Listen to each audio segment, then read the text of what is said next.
আমার সব সর্বনাশ হয়ে গেছে, সব সর্বনাশ হয়ে গেছে। দল থেকে কি আপনার বহিষ্কার করে দিছে নাকি নমিনেশন পার নাই? এর চেয়ে তাও ভালো ছিল।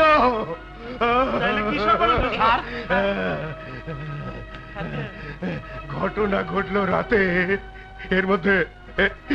এর মধ্যে পত্রিকায় ছবি এলো কি করে? পত্রিকায় ছবি এলো কি করে? আমার মান সম্মান শেষ। কি করে যাব আমি দলীয় অফিসে? কি করে যাব আমি স্ত্রী কন্যার কাছে?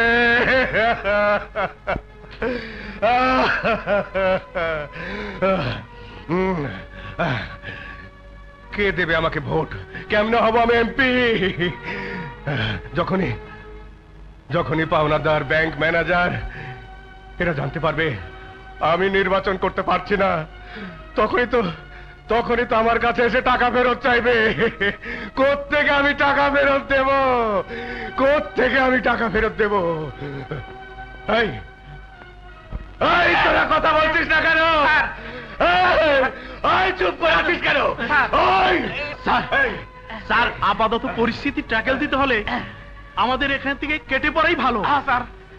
নতুবা পুলিশ এসে গ্রেফতার করলে বাকি সব শেষ হয়ে যাবে স্যার।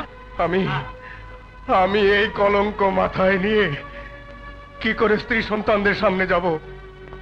না না না, আমি তো পারবো না, আমি পারবো না।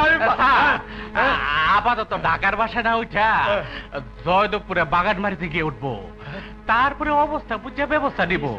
জলদি চলেন। হ্যাঁ জলদি চল।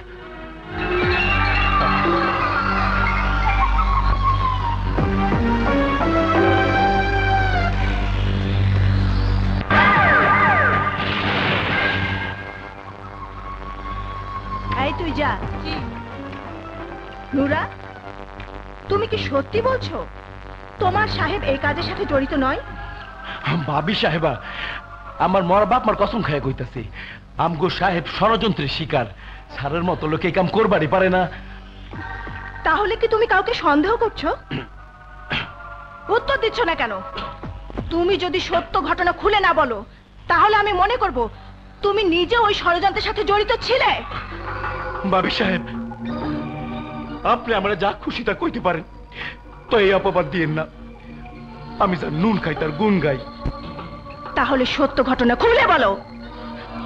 ভাবি সাহেব, উপরের দিকে থুতু মারলে নিজের শরীরেও কিছু পড়ে।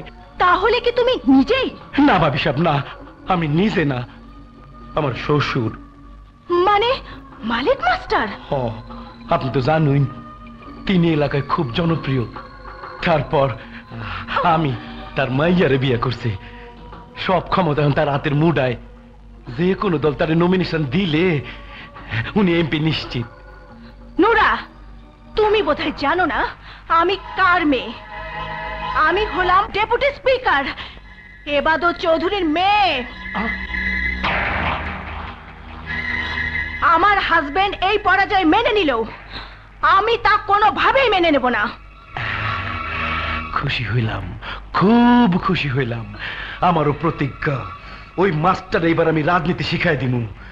আপনি নির্বাচনের জন্য সব প্রস্তুতি নিয়ে ফেলেন, আমি ওয়ালে ওয়ালে সিকা আর পোস্টার লাগাইয়া মানুষের কাছে দোয়া চাইতে থাকি। খালি আপনার এখন ছবি লাগবো। আমার ছবিতে তুমি কি করবে? আপনি নির্বাচন করলে আপনার ছবি দেওয়া পোস্টার ছাপান লাগতো না। তোমার সাহেবের মতো কত বোকা নই যে আমি ইলেকশন করব। ভাবি সাহেব, এইসব আপনি কি কইতাছেন? আমি ইলেকশন করলে কোথায় পাবো টাকা? কেডা দেবে আমাকে ভোট? টাকা দেব আমি, আর ভোটের ব্যবস্থা করবে তোমার স্ত্রী। হে তো লেখাপড়া জানে না, গন্ড মূর্খ। হে ভোটের ব্যবস্থা কেম ভাই করব? তুমি তোমার স্ত্রীকে দাবার গুটি হিসেবে ব্যবহার করবে। হ্যাঁ, দাবার গুটি। এলাকায় গিয়ে তোমার স্ত্রীকে তোমার শ্বশুরের কাছে পাঠাবে, বলবে তুমি নিজেই নির্বাচন করছো আর টাকার কথা উঠলে বলবে টাকা আমি দিচ্ছি, এবং তোমার শ্বশুর দিবে সমর্থন। আর যদি না দেয় তাহলে তার মেয়েকে তালাক দেয়া হবে। বুঝবার পারছি, এইবার আমি সব বুঝবার পারছি। তখন তিনি একমাত্র মায়ের মুখের দিকে তাকায় কইব, মা ঠিক আছে, আমি রাজি। আর সেই সমর্থন নিয়ে তুমি হবে এমপি, আর আমি যখন যা বলবো তখন তুমি তাই করবে। আমি 100 বার রাজি। আপনার জুতা আর আমার চান্দি।